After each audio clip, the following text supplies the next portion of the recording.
What's up, guys? So I'm gonna be doing the exhaust today on the truck. I'm gonna be going with the Flowmaster 40 series dual out. I'm gonna do them all the way straight to the back. So I just wanted to show you guys what it sounds like stock. It's a 4.3 V6, and then we'll do one after we get it back from the shop today.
Alright, so that's the stock sound.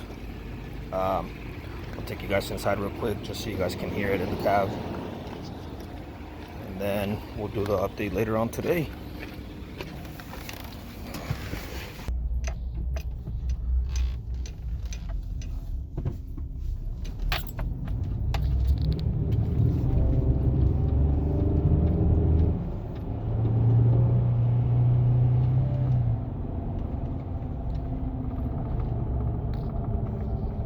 You can hear a little bit of the tires too. I have a short track mud-terrains 33 12.5 by 20.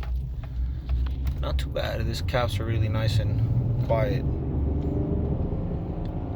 But alright, guys, well, I'll be posting up the other video, or trying to edit to put them together soon, of how it sounds with the Flowmaster 40 series.